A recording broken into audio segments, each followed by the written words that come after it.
He took his mistress to a 5-star hotel, but froze in horror when his wife walked in, as the new owner. Real stories, raw emotions, unforgettable twists, only on Hub Stories. Please subscribe. The city glowed like 1,000 burning stars. Neon lights flickered across the skyline as expensive cars hummed down the streets. It was one of those perfect nights, the kind that made secrets feel safe, and lies sound like love.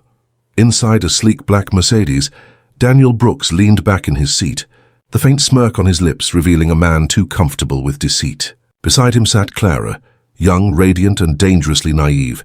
She laughed softly, her hand brushing against his. "You promised tonight would be unforgettable," she whispered, her perfume filling the car with a sweet, intoxicating scent. Daniel looked at her with a practiced charm. "Trust me, darling. Tonight the world belongs to us." As the car turned into the long, glowing driveway of the Crystal Orchid Hotel, Clara's eyes widened. The place was breathtaking, an architectural masterpiece of glass, gold, and elegance. The grand chandelier above the entrance sparkled like frozen lightning, and the valet rushed forward to open the car door with a bow. Daniel stepped out first, straightening his suit, exuding the confidence of a man who believed he could do anything and get away with it. He offered his hand to Clara, and she took it eagerly, unaware that she was holding the hand of a man built on lies. They walked through the revolving doors into the lobby, where soft music played and the scent of roses lingered in the air. Every detail screamed wealth and exclusivity. The marble floors gleamed, the gold pillars shimmered, and the guests, politicians, celebrities, and tycoons, moved about like royalty. Clara looked around in awe. "This place is beautiful," she said, spinning lightly in her heels. Daniel smirked. "Only the best for you." He approached the front desk with confidence. "Reservation for Daniel Brooks," he said, sliding his sleek black card across the counter. The receptionist typed quickly, smiling politely, unaware of the irony of his name being attached to the biggest mistake of his life. As Daniel signed the guest book, a sudden shiver crawled up his neck. He ignored it, brushing it off as the chill of the hotel's air conditioning. But deep inside, something uneasy stirred. He felt watched, though he couldn't see by whom. The receptionist handed him the key card with a warm, "Enjoy your stay, Mr. Brooks."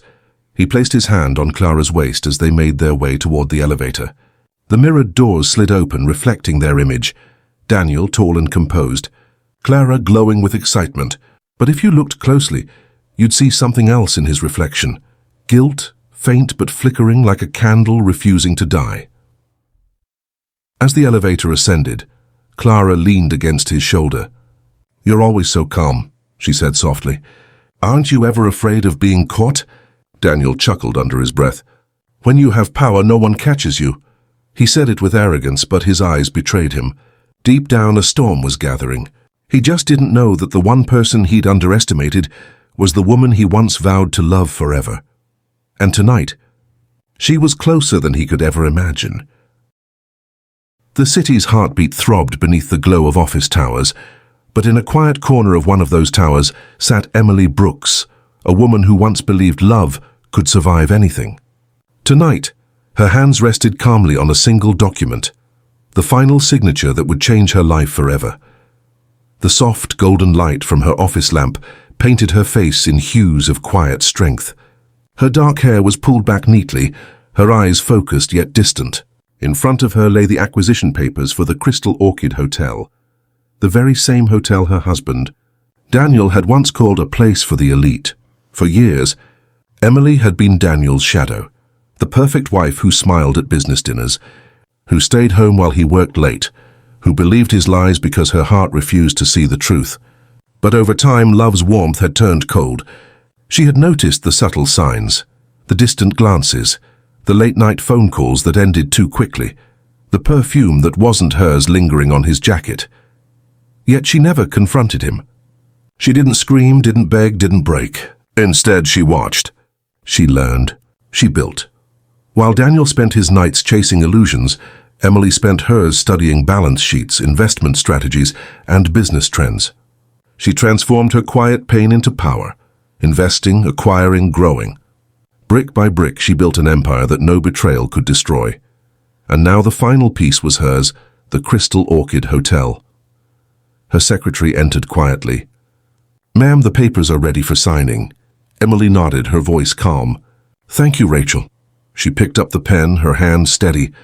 The ink flowed smoothly across the page, but behind that graceful motion lay years of silent tears and sleepless nights. As she signed her name, Emily Brooks, something within her shifted. It wasn't revenge. It wasn't triumph. It was freedom. Rachel smiled softly. "Congratulations, Mrs. Brooks. You're officially the owner of the Crystal Orchid." Emily looked up, a faint smile curving her lips. "Thank you. Schedule a visit for tonight. I'd like to see it myself." Rachel hesitated. "Tonight? It's getting late." Emily stood, slipping her pen into her bag. "Yes, tonight. I want to see what I've built with my own eyes." As she walked toward the elevator, the reflection staring back at her wasn't the quiet wife who once waited at home for her husband's affection. It was a woman reborn, elegant, intelligent, and untouchably strong. Outside, her black car waited. The driver opened the door as she stepped in, the city lights glinting off her diamond earrings. The ride was silent, but inside her mind, memories played like ghosts. The laughter that once filled her home, the lies that had slowly replaced it, and the night she realized love without respect is just a cage. As the car sped toward the glowing hotel in the distance, Emily whispered to herself, "You thought I'd stay broken, Daniel, but you taught me how to rebuild." Little did she know, the universe was preparing a moment so poetic, so painful, and so powerful that it would silence every lie Daniel Brooks had ever told. And tonight, that moment was waiting for her behind those golden hotel doors. The elevator doors slid open with a soft chime, revealing the luxurious corridor of the Crystal Orchid Hotel. Plush carpets, golden lighting, and the faint aroma of jasmine filled the air. Daniel Brooks walked hand in hand with Clara, his young mistress, who looked around in awe as if she had stepped into another world. "This place is like heaven," she whispered, her voice trembling with excitement. Daniel smirked. "It should be. I paid enough for it." The two laughed as they reached their suite, Presidential Room 808, the hotel's crown jewel. The door opened to reveal a vast space drenched in gold and white, a king-sized bed draped with silk sheets, a panoramic window overlooking the glowing city, and a private bar stocked with expensive champagne. Clara ran to the window, her eyes sparkling like a child's. "You can see everything from up here," she said, pressing her palms against the glass. Daniel loosened his tie, a self-satisfied grin on his face. "Everything looks small when you're on top," he said smugly, pouring himself a drink. He handed a glass to Clara. The soft pop of the champagne echoed through the room, followed by her laughter, light, careless, and dangerously addictive. "To us," she said, raising her glass. Daniel met her eyes, his tone dripping with false sincerity. "To a new beginning." They clinked glasses, but as Daniel took a sip, his gaze drifted toward the city lights. A flicker of guilt stirred inside him, faint like a whisper he couldn't quite hear. Clara noticed his silence. "You look serious," she teased. "Are you thinking about her again?" Daniel froze for half a second. "Her," he repeated casually. "Your wife," Clara said softly. "Emily," he laughed, trying to bury his discomfort. "Emily? No, she's too busy running her business empire to even notice where I am." Clara smiled, but her eyes searched his face. "You don't love her, do you?" Daniel hesitated, just long enough for the truth to show before he covered it with another lie. "Love changes," he said simply. "Some things fade." Clara stepped closer, tracing her fingers across his chest. "Then maybe I'm your new beginning." He cupped her face gently, whispering, "Maybe you are." Outside the window, thunder rumbled faintly in the distance. The city lights flickered, and the wind pressed against the glass. It was as if the universe was warning him, reminding him that lies, no matter how sweetly spoken, always demand their price. Clara twirled, her dress shimmering as she laughed. Daniel watched her, feeling powerful, untouchable, a man who believed the world bent to his will. But behind that illusion of control, cracks had already begun to form. Somewhere below, the lobby buzzed quietly with new arrivals. Among them was a woman in a black dress, her heels clicking with quiet authority, a woman whose name was now on every document that made this hotel hers. And while Daniel toasted to his deceit upstairs, Emily Brooks had just stepped through the front doors of her brand new empire. Their worlds were about to collide, and only one of them would walk away with their dignity intact. The night sky shimmered above the Crystal Orchid Hotel, each window reflecting the glow of the city, like jewels embedded in stone. Limousines lined the entrance, and the golden lights from the grand lobby spilled out onto the driveway like a carpet of stars. Inside that very hotel, laughter and deception filled room 808, but outside destiny was arriving in black heels. The sleek black car came to a gentle stop before the entrance. The chauffeur stepped out quickly, opening the door with practiced grace. From the shadows emerged Emily Brooks, dressed in an elegant black evening gown that hugged her form with quiet power. A diamond brooch glittered against her collarbone, not as a sign of wealth, but as a symbol of the woman she had become. Hotel staff turned their heads as she walked in. There was something magnetic about her presence, calm yet commanding, soft yet unbreakable. Every step she took echoed on the marble floor, each click of her heels announcing the arrival of a woman the world had underestimated for too long. The general manager, Mr. Hilton, rushed to greet her with a warm smile.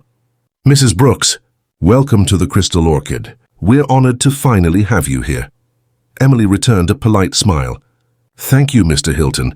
I'm excited to see what I've invested in." Her tone was calm, controlled, but her eyes scanned the surroundings, taking in every chandelier, every detail, every reflection in the polished mirrors. This wasn't just a business visit. This was a moment of quiet victory.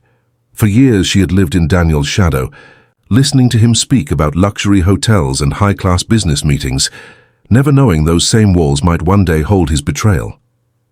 But tonight she walked through those walls as their new owner. Fate had a strange sense of humor.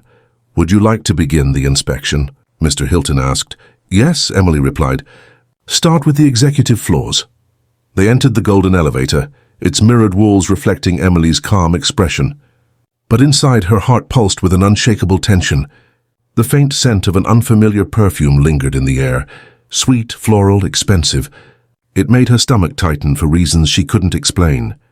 The elevator doors opened to the 8th floor.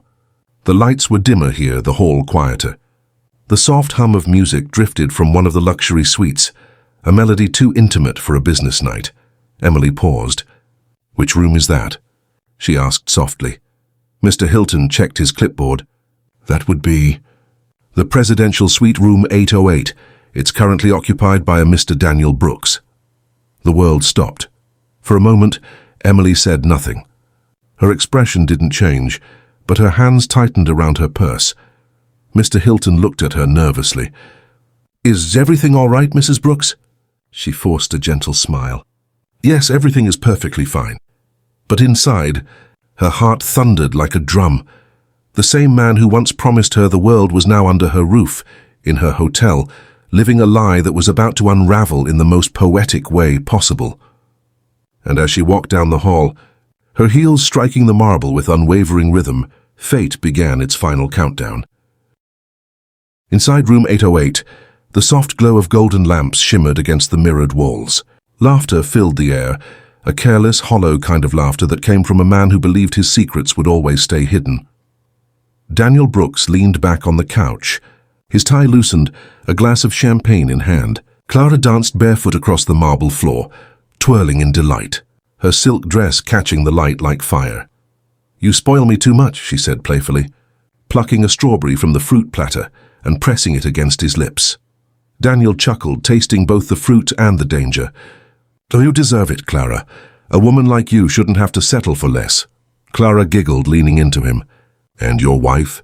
What would she say if she saw us right now?" Daniel's smile faltered, just for a second. Then he laughed it off.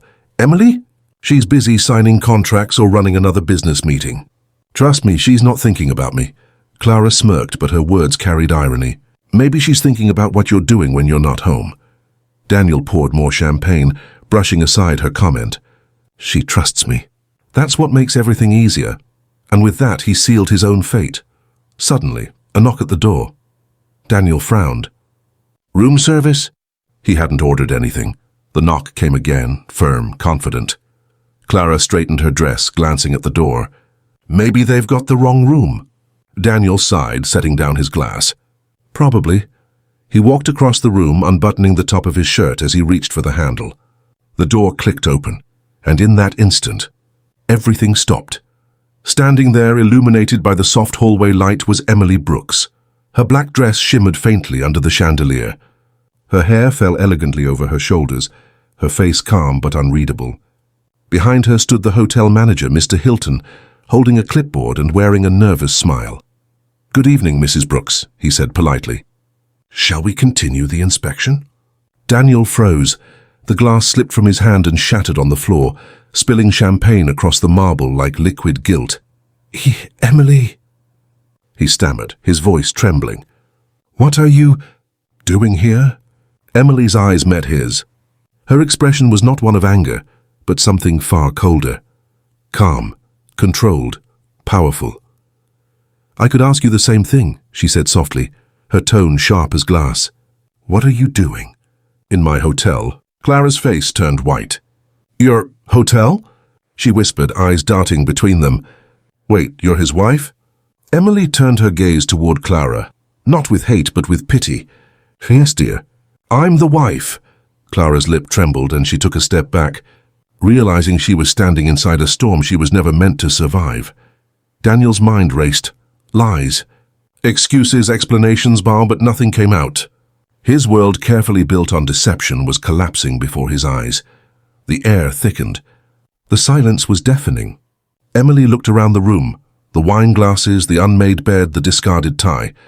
Every symbol of betrayal perfectly displayed in her presence. "Enjoy your evening," she said coldly. "It's the last one you'll ever have at my expense." And with that, Emily turned away, her heels clicking on the marble as she walked down the hall, leaving behind the man who had traded his queen for a pawn. The air in the suite turned heavy after Emily's words. The clinking of the shattered champagne glass echoed faintly, like a funeral bell ringing for Daniel's pride. The once warm golden light of the room now felt cold and cruel, illuminating every fragment of his betrayal. Daniel stood frozen near the doorway, his chest rising and falling rapidly. "Emily," he whispered, his voice trembling. "Please let me explain. It's not what it looks like." Emily turned slowly, her eyes calm but piercing, eyes that had seen too much, endured too much, and now refused to break any further. "Not what it looks like," she said softly, her tone eerily controlled. "Then tell me, Daniel, what exactly does this look like to you?" Daniel opened his mouth, but no words came. His throat tightened. The lies that once came so easily now stuck like stones. Clara, standing near the corner, clutched her purse, her face pale with shame. I didn't know," she stammered, her voice cracking. "I swear I didn't know you were married." Emily glanced at her briefly, her gaze neither cruel nor kind, just tired. "You don't owe me an explanation," she said quietly. "He does." Daniel stepped forward, desperate now. "Emily, please." "I made a mistake. I've been under pressure. You've been so distant lately. I didn't know how to reach you." Emily's lips curved into the faintest trace of a smile, not of amusement but disbelief. "Pressure?" she repeated. "That's your excuse for betraying your vows, for turning our marriage into a lie." He shook his head, tears welling in his eyes. "No, it's not like that. I never stopped loving you." Her eyes softened, but only for a moment. "If this is love, Daniel," she whispered, "then I'd rather have none of it." The silence that followed was unbearable. The sound of Clara quietly sobbing only made it worse. Emily took a slow breath and walked past Daniel, her heels echoing against the marble floor. She looked around the suite, the half-eaten fruit, the champagne bottle, the 2 glasses, all evidence of the double life he'd been living. "You know," she said softly, almost to herself, "I once thought you were the smartest man I knew, but standing here I realize you were just the most arrogant." Daniel's voice broke. "Emily, please don't do this. We can fix it. I'll end this. I'll make it right. Just don't leave me." She turned to face him one last time. Her expression was calm, but her eyes carried the weight of every wound he had ever inflicted. "You broke something that can't be fixed," she said gently. "You broke me, but don't worry, I've already rebuilt myself, and I did it without you." For a moment Daniel thought she might stay, that there was still a trace of mercy in her heart. But Emily only picked up her purse and walked toward the door. Before leaving, she paused and looked over her shoulder. "You once said you owned the world, Daniel," she said quietly. "Turns out the world belongs to those who value it, not those who take it for granted." And with that, she walked out, leaving him standing alone amid the ruins of his own deceit. The door closed softly behind her. Daniel sank to his knees, staring at the broken glass on the floor. The reflection staring back at him wasn't a powerful businessman anymore. It was a man who had finally seen the truth, and the truth was merciless. The days that followed were silent, painfully silent. Daniel Brooks woke up each morning to a house that felt empty, though it was filled with everything money could buy. The ticking of the clock echoed through the marble halls, like a reminder of everything he'd lost. Emily's absence was louder than any argument they had ever had. Her scent was gone, her laughter was gone, but her silence lingered in every room like a ghost that refused to leave. The tabloids hit soon after. "Business tycoon caught in scandal," screamed the headlines. Photos of Daniel and Clara leaving the hotel were splashed across every magazine cover, every business news channel. Investors panicked. Clients withdrew. His company's stocks plummeted like a falling star. At first, Daniel tried to fix it. Endless calls, press statements, fake smiles, but the damage was too deep. His image was ruined, his reputation torn apart. The board demanded his resignation. In one meeting, he was told, "Your name no longer inspires trust. Mr. Brooks." He left the office that day with nothing but a box of personal items, a photo of Emily, a pen she'd once gifted him, and a few documents that no longer meant anything. Clara? She had disappeared. One message: "I'm sorry, Daniel. I can't be part of this anymore." And she was gone. Just like the illusion he had built his lies upon. For the first time in years, Daniel sat alone without power, without applause, without the mask of success. The mansion he once shared with Emily felt too big, too cold, too quiet. He looked at her empty side of the bed and whispered into the darkness, "I didn't mean to lose you." But even his voice sounded foreign now. Meanwhile, across the city, Emily Brooks stood tall. Her name graced every financial magazine.